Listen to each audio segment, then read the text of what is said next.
Hi everyone. For those of you that don't know me, I'm Denny, and I'm giving my testimony tonight. I won't keep you too long because I'm only 23, so surely I don't have too many years to talk about.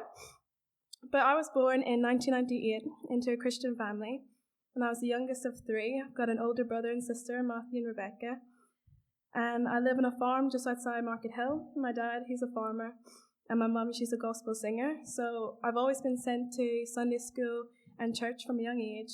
And I've always known from a young age that I need to be saved and ask Jesus into my heart to get to heaven.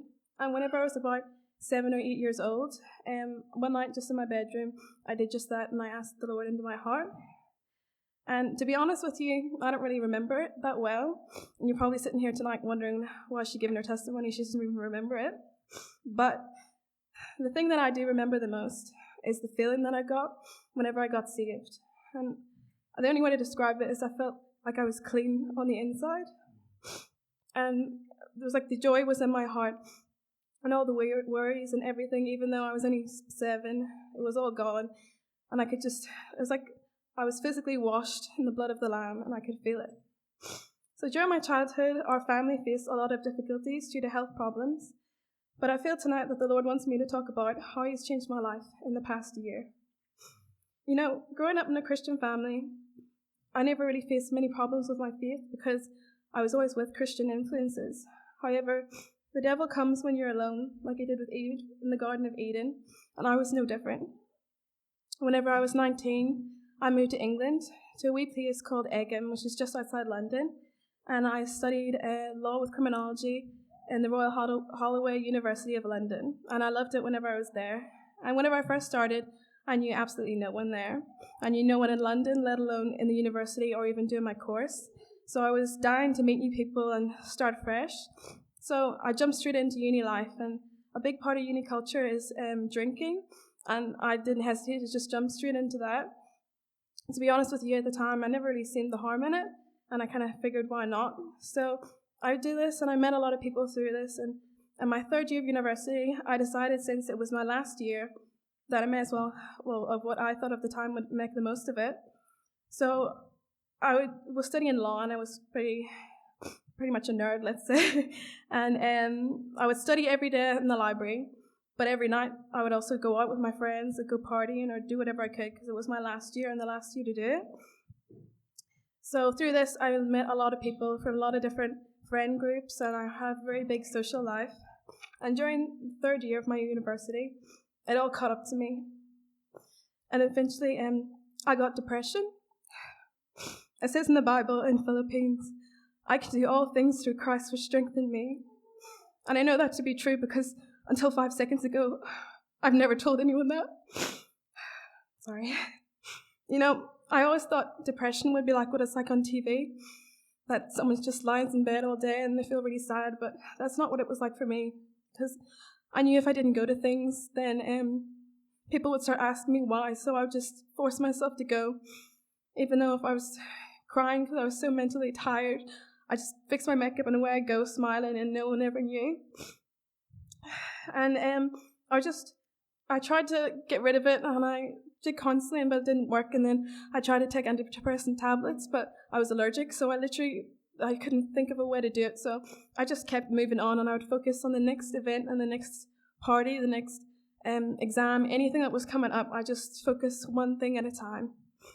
And then eventually the pandemic hit, and everything was cancelled. And my whole life as I knew it at the time just ended. And I stayed at uni to do my exams, and then I came home, and I was so glad to be home because I hadn't seen my family in about 6 months. But eventually, after a few months, having my mum make my dinners kind of wore off, and I became very lonely because all my friends that I'd met at uni and all my whole social life, I came back, it was lockdown, there was nowhere to go, and all my friends were in different countries. And some of my friends were still here that I had before, but they were into drinking, and I knew that I no longer wanted to do that. So I began to do something that I hadn't done in a while, and I began to pray. And I remember crying to the Lord, asking Him for friends, asking Him for a social life, asking Him to get my life back together.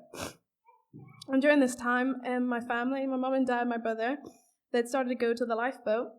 And one night, my brother came here, and afterwards they went to one of the elders' houses, And there's a group of young people, and they all went back to the house and had a night's crack. And my brother, he came home, and he wouldn't stop talking about this, kept on saying what a good night he had. And then the following week, he asked me to come, and I didn't want to come, because even though I had been praying for friends, I wasn't praying for Christian friends, because it was just the life that I wasn't used to.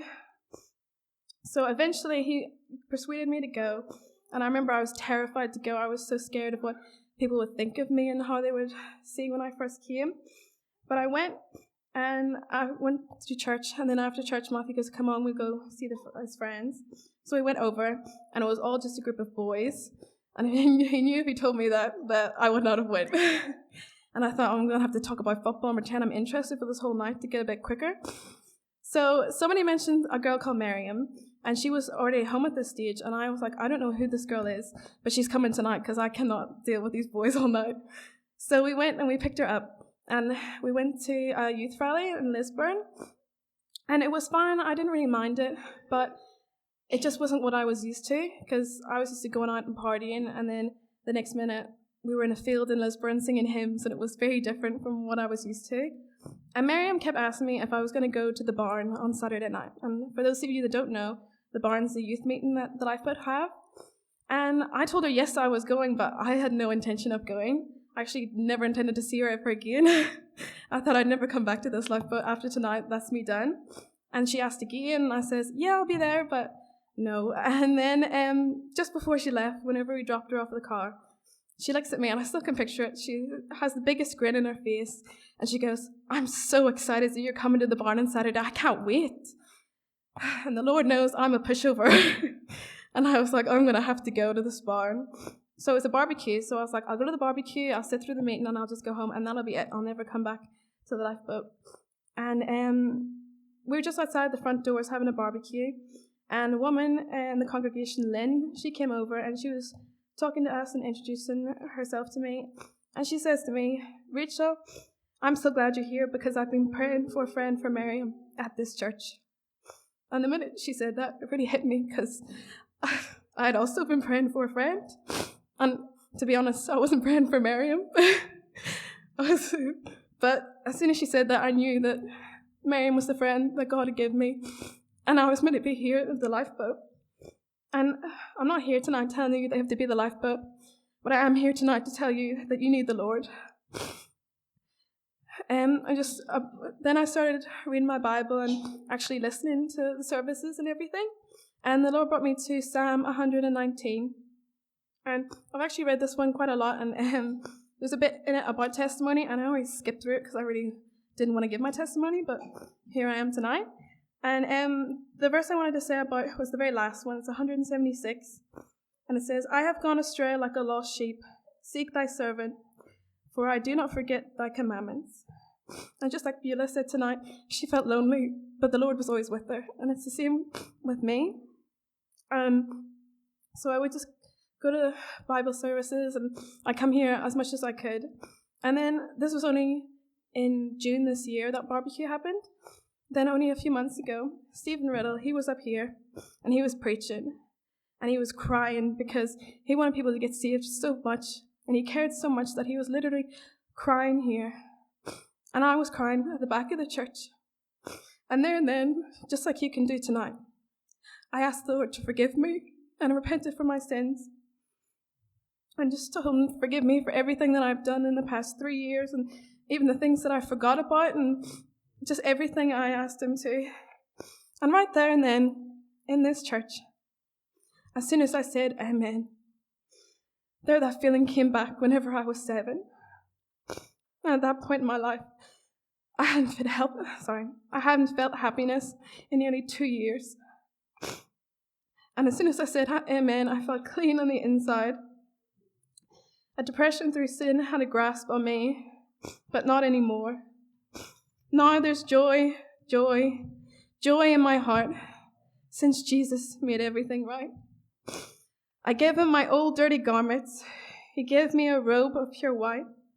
And now I'm feasting on the manna of heaven. And that's why I'm happy tonight. Amen. Thank you.